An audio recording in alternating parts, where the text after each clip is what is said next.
programa de hoje, fique ligado. INDEC diminui velocidade de mais vias em Campinas e horário de verão altera o funcionamento dos parques. Vamos mostrar ainda uma bala de açaí que é a opção para quem é diabético e também uma reportagem com adultos que colocaram na rotina brincadeiras que relembram a infância. Tem ainda os detalhes da Casa de Vidro, um novo espaço multicultural inaugurado em Campinas. Eu sou Maíra Mazzolani. E eu sou Júlia Rodrigues. Fique com a gente.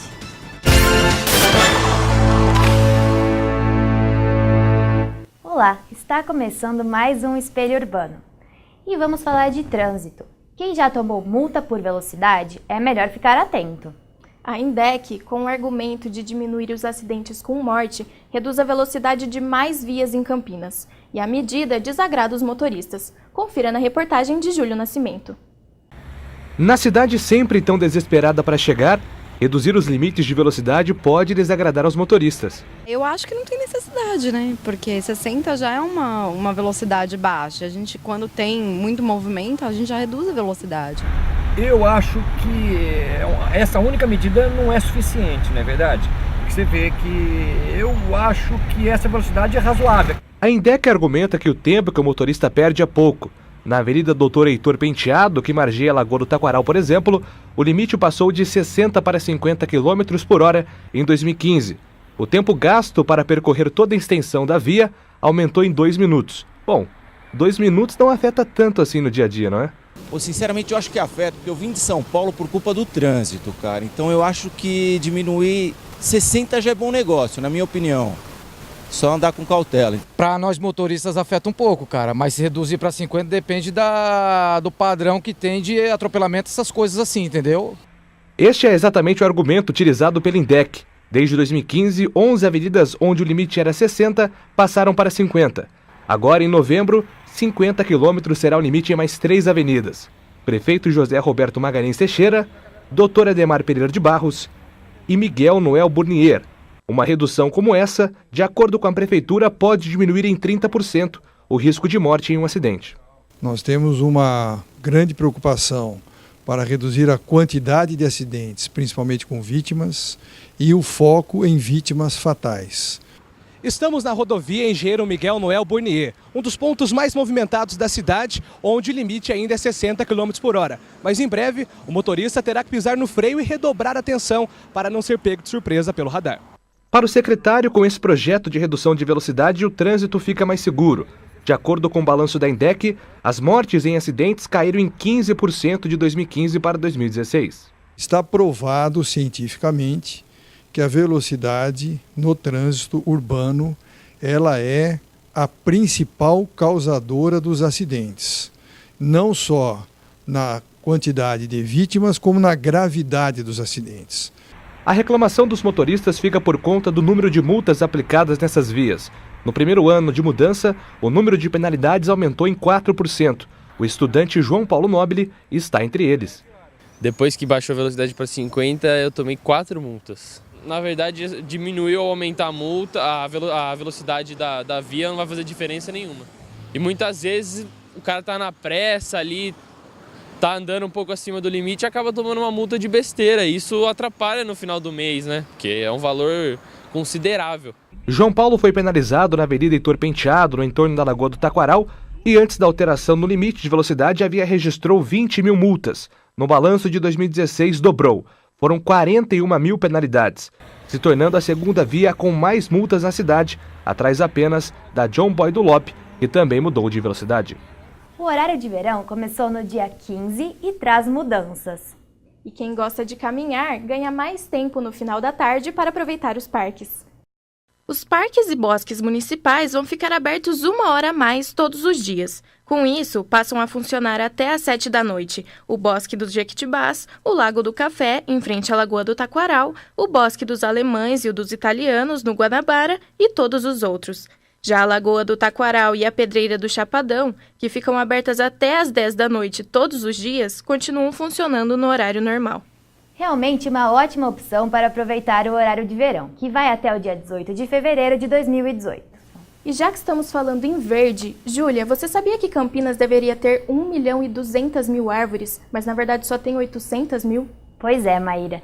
E esse déficit na arborização afeta a qualidade de vida da população, principalmente nas regiões mais afastadas. Acompanhe a reportagem de Natália Fernandes. Aqui começa a região do Campo Grande. São cerca de 90 bairros com mais de 190 mil moradores. Com o desenvolvimento, ela virou distrito em 2015, mas falta verde por aqui. O sistema de arborização de Campinas não acompanhou esse crescimento, por isso a cidade sofre um déficit de árvores. Teriam que ser plantadas pelo menos 280 mil mudas aqui nesta região. A Embrapa realizou um mapeamento que mostra o número de árvores em Campinas. É este estudo que aponta em quais regiões falta arborização. Ali você tem também uma maneira de você reconhecer o déficit e comparativamente. Então você coloca lá um quarteirão, né? E aí você vê, bom, quantas árvores tem plantadas? Tem tantas árvores por metro quadrado. Tá? Aqui não tem nenhuma árvore plantada. Então isso vira uma diretriz que a prefeitura pode utilizar, o órgão responsável, como uma diretriz para você priorizar locais. Como não há recurso para plantar tudo, pelo menos você começa onde tem maiores déficits de arborização. As árvores reduzem os níveis de poluição, o impacto das chuvas e também equilibram a temperatura do ambiente. A falta delas, além de não barrar a velocidade dos ventos, agrava problemas respiratórios. A família da Maria Lúcia, moradora do Jardim Bassoli, no Campo Grande, por exemplo, sofre com asma e bronquite. Se tivesse árvore, né, a poluição ficava bem melhor, né, as crianças respiravam melhor, né. As 400 mil mudas de árvores que faltam em Campinas vão levar em média de 15 a 20 anos para serem plantadas. A gente sair com as crianças quando fosse final de semana ou feriado, que a gente pudesse pegar, porque a gente desce aí para baixo com eles, não tem para onde ir, porque é tudo sol, né? Não tem uma sombra assim adequada pra gente ficar com eles, um lugar assim certo para ficar com eles. Só se fosse pro Taquaral, se fosse para ir pro Taquaral, tipo, né? Para aqueles lados lá que tem árvore, lá é bom, mas aqui por enquanto. O mapeamento também mostra a desigualdade de áreas verdes entre as regiões. Enquanto que na cidade universitária existe uma árvore a cada 2 moradores, no Campo Grande é uma para cada 26. E os moradores sentem na pele essa diferença. Pouca sombra, né? Há mais necessidade de árvores. É importante que tenhamos bastante árvores. Uma praça que precisaria ter mais árvores, né? Para ser melhor para a família, para as crianças, para os nossos idosos, para os nossos jovens, para os meus netos, seus irmãos no futuro, talvez seus filhos. Inclusive eu plantei, a turma mata e eu planto de novo. Tem que ter cuidado com as coisas, né? Porque isso é o futuro da criançada mais tarde. Você veja se acabar com tudo, fica ruim para nós. Segundo a Secretaria do Verde, Meio Ambiente e Desenvolvimento Sustentável, mais de 16 mil mudas já foram plantadas neste ano em Campinas. Mas a arborização não é a principal medida para melhorar a qualidade de vida da população. E agora vamos para um rápido intervalo. No próximo bloco, você confere uma reportagem especial no mês das crianças. Voltamos já.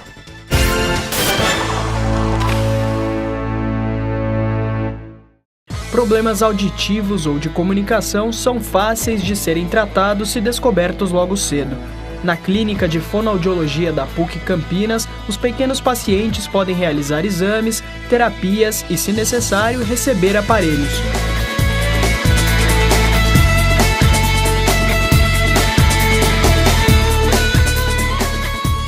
Mais informações pelo telefone 3343-6843.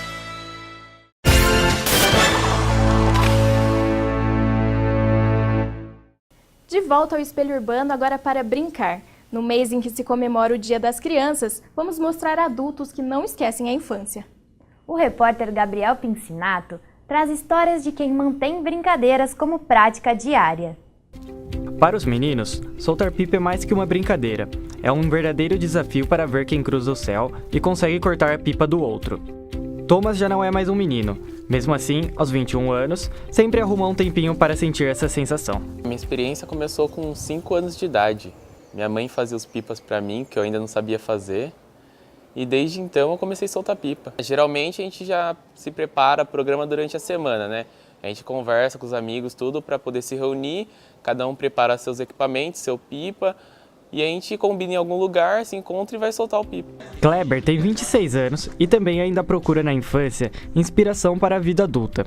Assistir desenho animado, por exemplo, é comum na rotina do empresário. Quando a gente começou a agência, estava numa época que a gente estava fissurado em Hora da Aventura, que é um desenho para criança, que talvez não seja para criança. A gente estava assistindo freneticamente. A gente sempre assistiu desenho.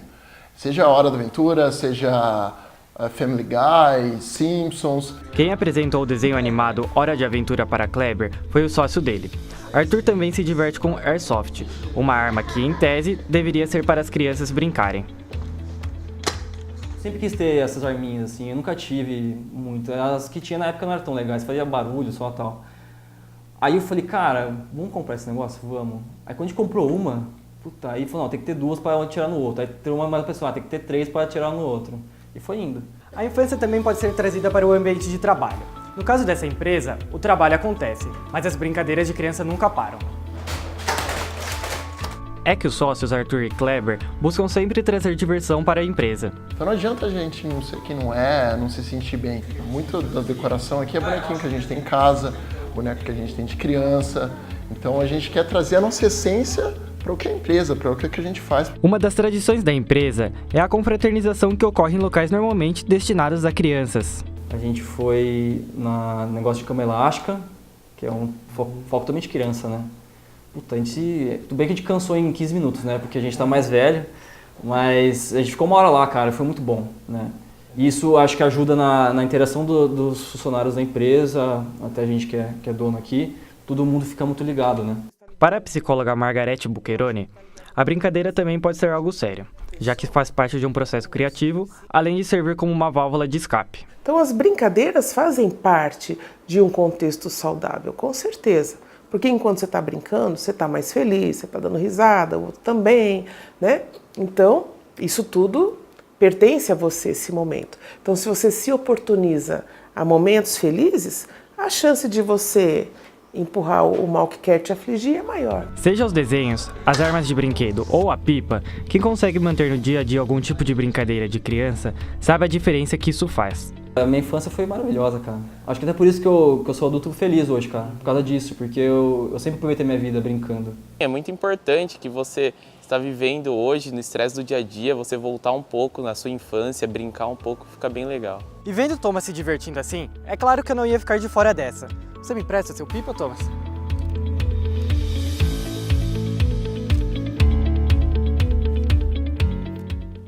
E assim como as brincadeiras, os doces não são os queridinhos só das crianças. Balas e confeitos agradam a todas as idades. Mas será que é fácil recorrer às sobremesas dietéticas quando os níveis de açúcar ficam elevados no sangue? Vamos ver na reportagem de Isadora Carniel. A Fernanda sempre amou todos os tipos de doce, principalmente bolos e docinhos de festa. No café da tarde comia bolo de chocolate, comia bolacha doce de chocolate ou morango, que também tem bastante açúcar. Então eu vivia viciada no doce, comia doce, se deixasse comia o dia inteiro. Porém, para não se tornar diabética, precisou controlar a alimentação e ingestão de açúcar. Ela mudou os hábitos alimentares há alguns anos. Venho fazendo acompanhamento direto com o médico e os 3 anos que dava direto no limite para pré-diabetes. O diabetes tipo 1 é quando você tem uma falha, realmente uma falha genética na produção de insulina. E na diabetes tipo 2 é quando você tem uma diminuição na produção da insulina, por consequência de algum fator externo, por exemplo, obesidade, consumo inadequado de alguns tipos de alimento, e aí também essa glicose que fica na corrente sanguínea não consegue ir para dentro da célula. Todas essas opções de doce são uma tentação, mas para os 14 milhões de diabéticos e pré-diabéticos do Brasil, essas opções são reduzidas e eles precisam encontrar doces com níveis de açúcar bem baixos. Na verdade, eu não como. A minha adaptação é essa, na verdade, é restringir totalmente o doce. Então, a principal mudança que eu fiz foi do regime dentro de casa. Fora de casa, eu tento evitar ao máximo a comer alguma coisa. Deixo de comer, sabe? Literalmente sem açúcar. Mas a mudança de hábito não é muito fácil de fazer, já que as variedades não se mostram muito atrativas. O doce diet não tem o mesmo gosto do doce normal, fica um gosto muito artificial, não é uma coisa agradável que eu goste de comer sempre, então eu prefiro comer a fruta do que comer o doce diet. Mesmo com a redução de açúcar, o consumo de doces diets deve ser controlado, já que outros ingredientes nem tão saudáveis são acrescentados na tentativa de se igualar ao doce tradicional. O doce diet ele possui também propriedades ruins, assim como os doces tradicionais. Justamente pelo fato de não ir a molécula de açúcar que entra como um conservante natural, ele acaba aumentando quantidades de gordura e de sódio. Então pode ter um alimento um pouco mais calórico e prejudicial em alguns outros itens para a saúde. E diante dessa dificuldade, para quem tem alto índice de açúcar no sangue, olha só o que descobrimos. Um docinho alternativo que promete ser delicioso. E o mais importante, é diet. Vamos conferir. Essa pesquisadora do ITAL, o Instituto de Tecnologia de Alimentos, desenvolveu uma bala de açaí, que além de saborosa, possui ingredientes totalmente naturais. Ela seria então melhor para os diabéticos no sentido de que ela está veiculando fruta e ela não tem os aditivos, aromas, corantes, não tem gordura e tem essa redução calórica. A bala foi desenvolvida com polpa de açaí, sem adição de açúcar refinado e possui níveis calóricos muito baixos. Um dos substitutos de açúcar que nós utilizamos se chama eritritol. E esse componente especificamente, esse ingrediente ele não é metabolizado pelo organismo. Então ele oferece 0,2 quilocalorias por grama.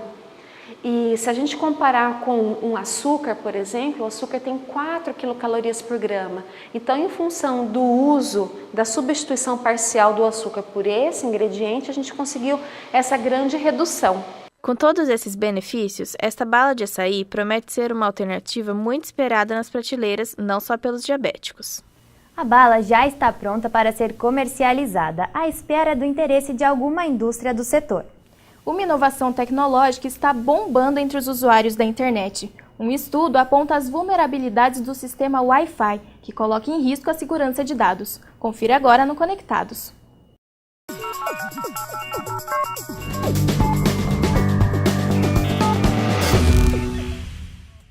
Olá! Começa agora mais um Conectados. Um estudo divulgado em 16 de outubro por uma universidade belga revelou uma brecha em redes Wi-Fi que permite espionagem e acesso aos dados dos usuários transmitidos entre um notebook ou smartphone e o roteador. Essa brecha foi estudada em sigilo para evitar que chegasse ao conhecimento de hackers, uma vez que o acesso aos dados pode ser feito mesmo sem usar a senha de Wi-Fi.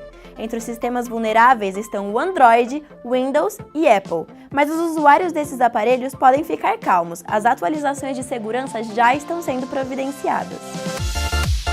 E agora uma notícia boa. Que tal fazer o bem emprestando sua visão a uma pessoa cega? O aplicativo Be My Eyes, Seja Meus Olhos em português, antes disponível apenas para celulares com iOS, já pode ser baixado no Android.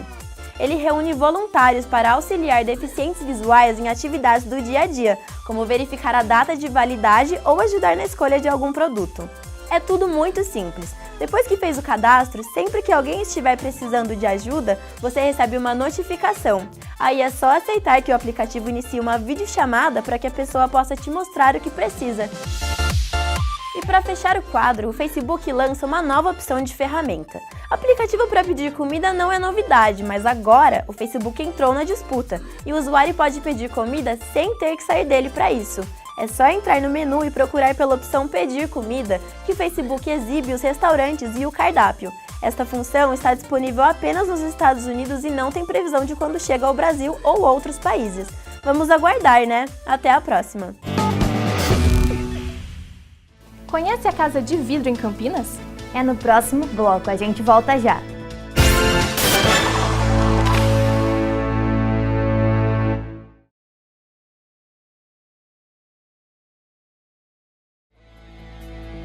Todo recém-nascido deve fazer o teste da orelhinha para avaliar a função auditiva. Na Clínica de Fonoaudiologia da PUC Campinas, ele pode ser feito gratuitamente.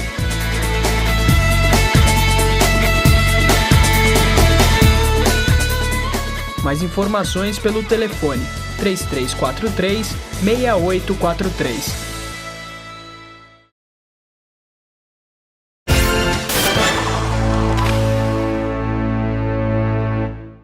Um espaço multicultural de vidro foi inaugurado em Campinas no mês de setembro.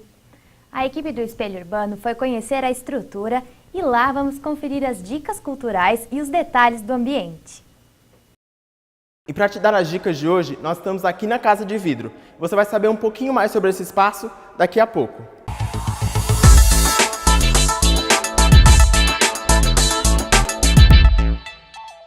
A primeira dica é um lançamento de livro. Clóvis de Barros Filho e Luiz Felipe Pondé vão estar no dia 25 de outubro, às 7 horas da noite, no Teatro Iguatemi. Em um café filosófico CPFL especial, será lançado o livro O que Move as Paixões. Os ingressos podem ser retirados no dia 24 de outubro, a partir do meio-dia. Não existe experiência mais poderosa do que você amar e ser amado. E para os fãs de cinema, a dica é o remake do filme Dona Flor e seus dois maridos. Baseado na obra de Jorge Amado, chega nas telonas no dia 2 de novembro e tem direção de Pedro Vasconcelos. O elenco conta com a presença de Juliana Paes, Leandro Hassum e Marcelo Faria. A trama, que já teve adaptações na TV e até mesmo no cinema, gira em torno de uma professora de culinária que se vê dividida entre o amor de dois homens, o atual e o falecido marido. No dia 25 de outubro, o espetáculo teatral Havemos de Amanhecer estará no Sesc Campinas. Com roteiro baseado nos poemas de Carlos Drummond de Andrade, explorando mais especificamente o poema O Elefante. A entrada custa entre R$ 4 e R$ 20. Para mais informações, acesse o site do Sesc. E até o dia 28 de outubro acontece a Mostra Luta, que completa 10 anos. E traz em diversos espaços de cultura da cidade, como a Estação Cultura e o Museu da Imagem e do Som, programação gratuita de teatro, música, exposições, rodas de conversa e exibição de filmes. Para mais informações, acesse o site do evento. E agora, vamos falar das exposições que estão acontecendo aqui na Casa de Vidro. Você vai poder ver parte do acervo do Museu da Cidade, com itens que contam a história de Campinas a partir de objetos do cotidiano e que fizeram parte da vida campineira. Além disso, conferir obras da exposição Atravessamentos Poéticos, fotografias e muito mais. O espaço fica no Lago do Café, na Avenida Heitor Penteado, no Taquaral. A Casa de Vidro foi inaugurada no dia 28 de setembro e para falar um pouquinho mais sobre ela, eu tô aqui com a repórter Thaís. Isso mesmo, Cleiton, e eu trago para a conversa a coordenadora setorial de extensão cultural, Meire Biazon. Tudo bem, Meire? Tudo bem, é um prazer recebê-los aqui na Casa de Vidro. Para começar o nosso papo, poderia falar um pouquinho sobre a história desse prédio? Esse prédio foi construído pelo governo federal para ser a sede do Instituto Brasileiro do Café aqui em Campinas. A planta é de 1971, pelo Roberto Goulart Thibault, que foi o arquiteto, e ele foi construído na década de 70.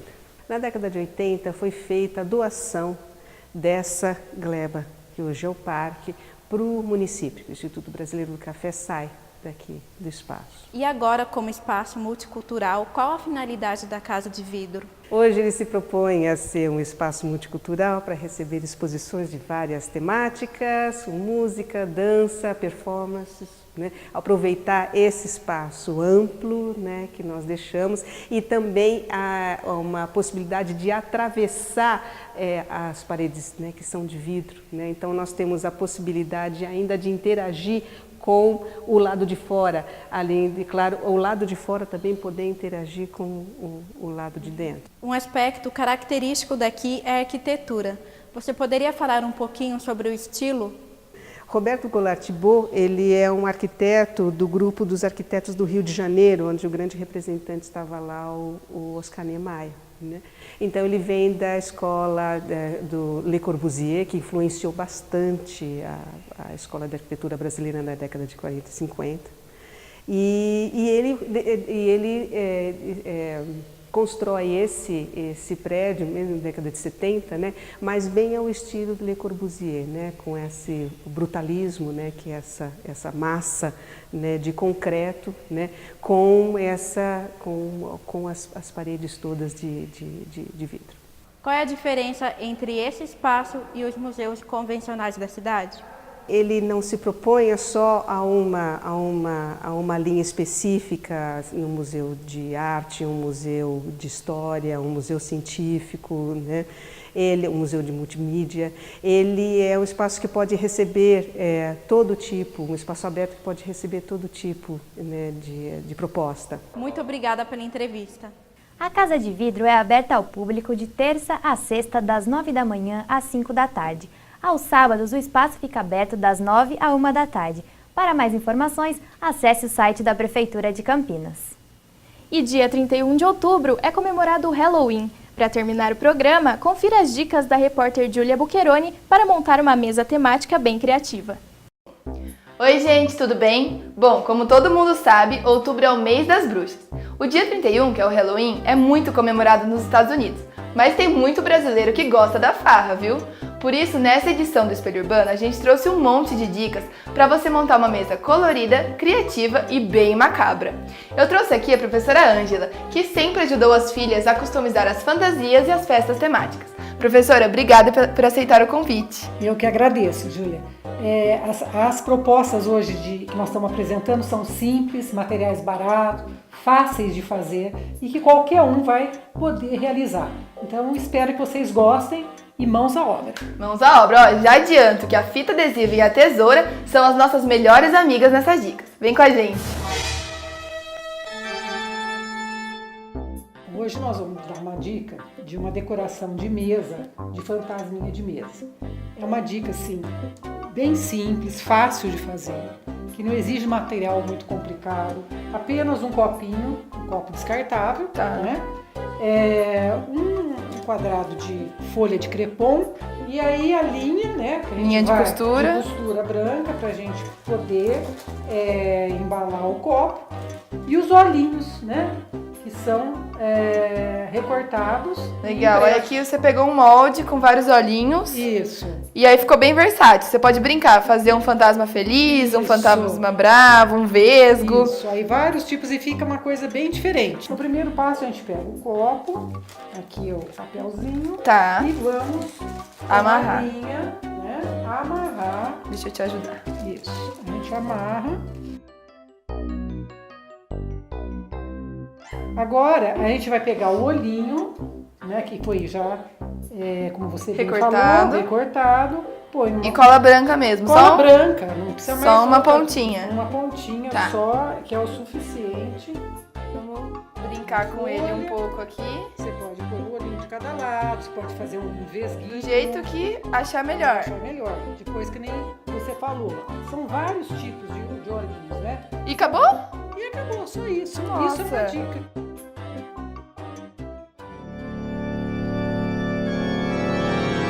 Essa dica é uma dica muito bacana também para uma mesa de Halloween.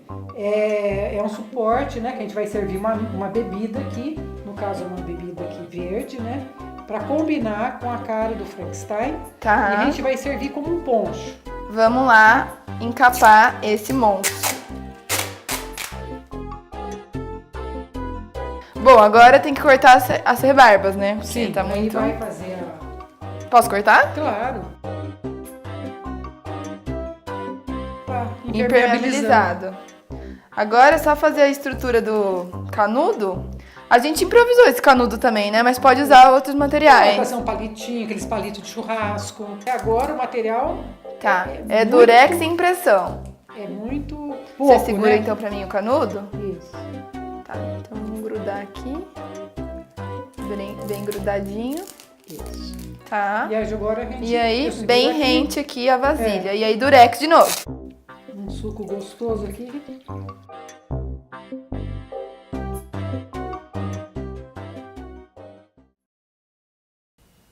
Realmente as dicas são muito práticas, né, Maíra? Acho que até eu vou me arriscar nessa produção. É verdade. Além de divertido, fica muito mais econômico, né? E se você quiser ver outras dicas, acesse o site Digitais PUC Campinas e siga o passo a passo. O Espelho Urbano fica por aqui. Nos vemos na próxima. Até mais!